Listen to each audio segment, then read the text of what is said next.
Hello everyone, welcome back.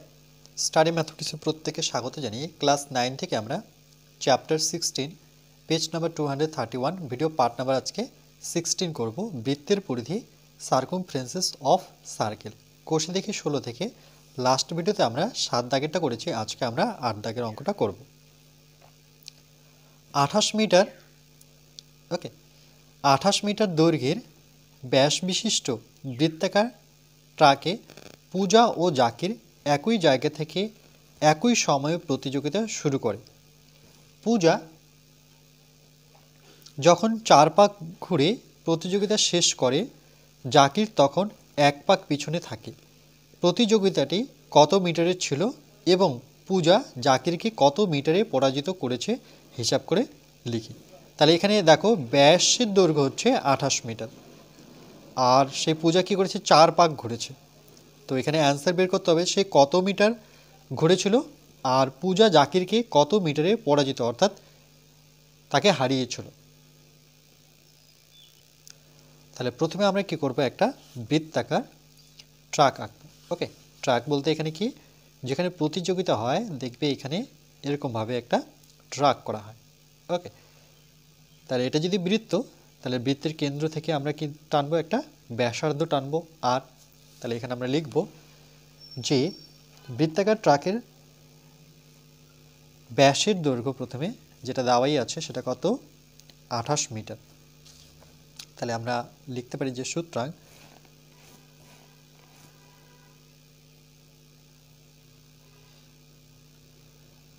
বৃত্তাকার ট্রাকের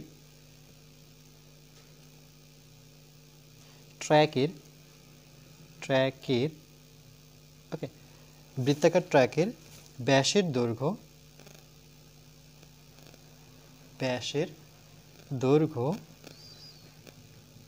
equal to সেটা কত, 28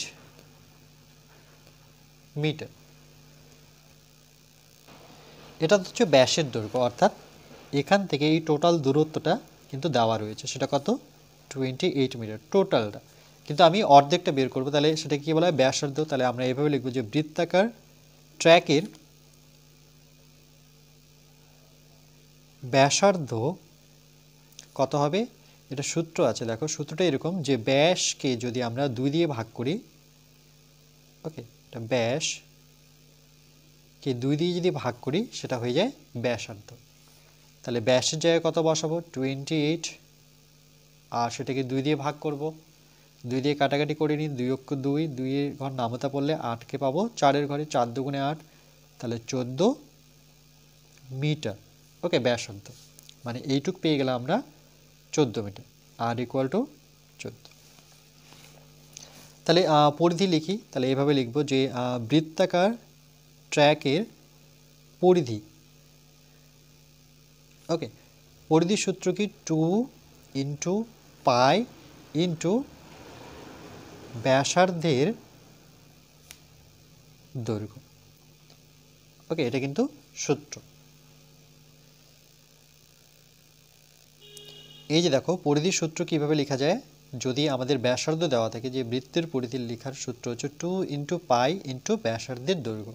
আর এখানে পাইয়ের ভ্যালু কত, পাইয়ের ভ্যালু মনে রাখবো সেটা হচ্ছে 22/7।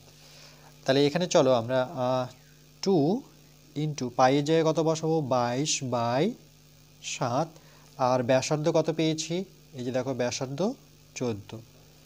ওকে, একক কি, মিটার। ওকে, এখানে লিখে দিচ্ছি যে পাই ইকুয়াল টু 22/7। তাহলে 7 দিয়ে যদি কাটাকাটি করি, 7 দুগুণে কত, 14 পাবো। তাহলে আমরা পেলাম কি 2 ইন্টু 22, আর গুণন কত থাকলো 2, এত মিটার। তাহলে গুণ করে নিই, দেখো 2 দুগুণে কত, 4, তাহলে 22কে আমরা 4 দিয়ে গুণ করে নিই, এই 2 মানে 4, আর 22কে 4 দিয়ে, 4 দুগুণে 8, 4 দুগুণে 8, তাহলে কত দাঁড়াচ্ছে 88 মিটার। ওকে, এরপরে দেখো এই বৃত্তাকার ট্র্যাকটি, মানে সে তো কি করছে, ধার বরাবর ঘুরছে, ওকে, মানে দৌড়চ্ছে।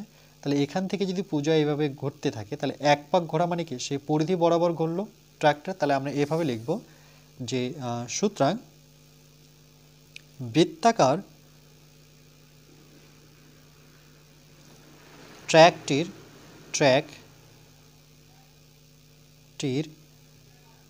ওকে এক পাক, কথায় লিখতে পারো বা সংখ্যায় লিখতে পারো, এক পাক ঘুরলে তার পরিধির ওকে সমান দৈর্ঘ্য কি করবে? অতিক্রম করবে। ওকে, এটাও কিন্তু একটা সূত্র। পেজ 230 পাবে, দেখো যে এক চাকাটি একবার ঘুরলে তার পরিধির সমান দৈর্ঘ্য অতিক্রম করবে। তাহলে চাকা যদি একবার ঘুরে তাহলে সে কি করবে? তার পরিধির সমানই কিন্তু ঘুরবে। তাহলে আমরা এভাবে লিখতে পারি যে সুতরাং পূজা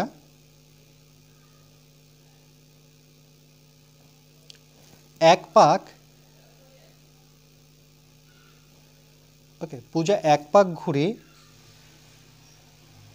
এই একই জায়গায় তোমরা সংখ্যাও বসাতে পারো। ওকে, যে এক পাক ঘুরে অতিক্রম করে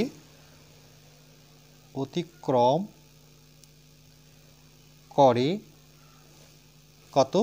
সে কত অতিক্রম করে? 88 মিটার। মানে এক পাক ঘোরা মানে তার টোটাল পথটা যেতে হচ্ছে তাকে 88 মিটার যেতে হচ্ছে। তাহলে 88 মিটার। ওকে, এটা কিন্তু একটা উত্তর বলতে পারি আমরা। না সরি, এভাবে আমাকে 4 পাক যেতে হবে। তো বলছে এখানে দেখো, যে বলছে পূজা যখন 4 পাক ঘোরে, তাহলে এক পাক যখন ঘুরলো তাহলে তার পরিধি বরাবর কত গেল? সে 88 মিটার গেল। এবার তাকে কত পাক ঘুরতে হবে? 4 পাক ঘুরতে হবে। তাহলে পূজা এক পাক ঘুরে অতিক্রম করে 88 মিটার। তাহলে এরকম পূজা 4 পাক ঘুরে অতিক্রম করে কত হবে? 1-এর থেকে 4 যেহেতু বড়, দেখো 1 মানে কি, এখানে সংখ্যা যদি লিখি 1, তার থেকে 4 বড়, তাহলে গুণ হয়ে যাবে কার সাথে? 88 ইন্টু 4 হয়ে যাবে এত মিটার। এটা একটা উত্তর বলতে পারি আমরা। তাহলে এখানে যদি গুণ করি 88-কে 4 দিয়ে, দেখো 4 × 32 2, হাতে থাকলো 3, আবার 4 × 32 33 34 35, তাহলে কত? 352। ওকে, তাহলে এটা আমরা পেলাম 352 মিটার। তাহলে এখানে লিখতে পারি মিটার।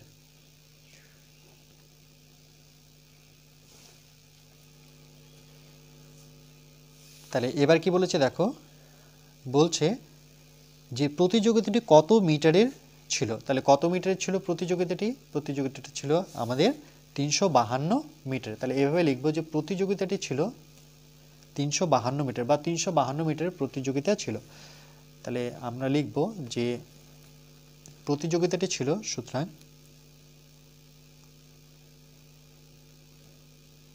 প্রতিযোগিতাটি ছিল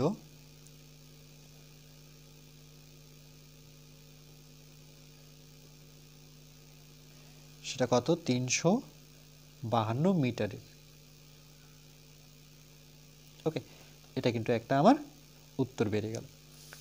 আর তার সাথে বলেছে কত মিটারে ছিল। ওকে, এটা হয়েছে পূজা জাকিরকে কত মিটারে পরাজিত করেছে। তাহলে কত মিটারে পরাজিত করেছে সেটা কিন্তু মানে সে তো এক পাকেই ঘুরেছে। দেখো এখানে যদি আমরা পড়ি যে 28 মিটার দৈর্ঘ্যের ব্যাসবিশিষ্ট বৃত্তাকার ট্র্যাকে পূজা জাকির একই জায়গা থেকে একই সময়ে প্রতিযোগিতা শুরু করে।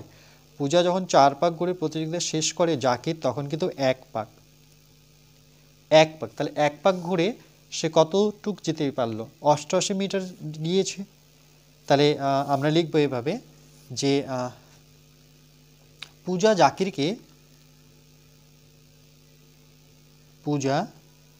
জাকিরকে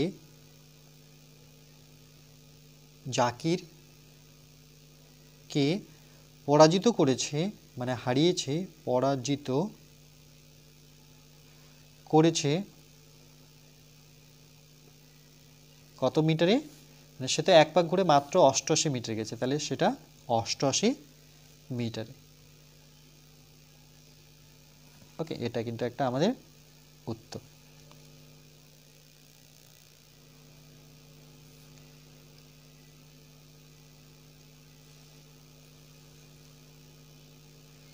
তাহলে এখানে ট্র্যাক বলে বুঝতে হবে, সেটা কিন্তু একটা বৃত্তাকারী কথা বলেছে।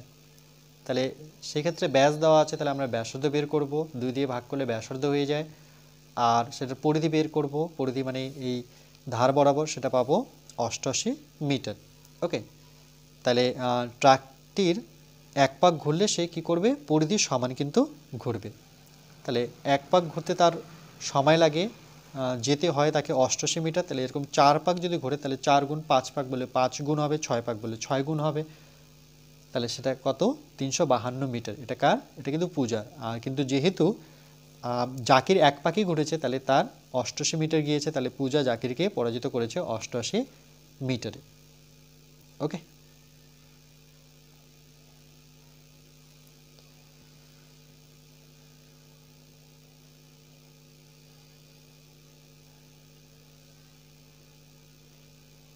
এরপরে আমরা নেক্সট পার্ট নাম্বার 17-এ ম্যাথ নং 9 করব।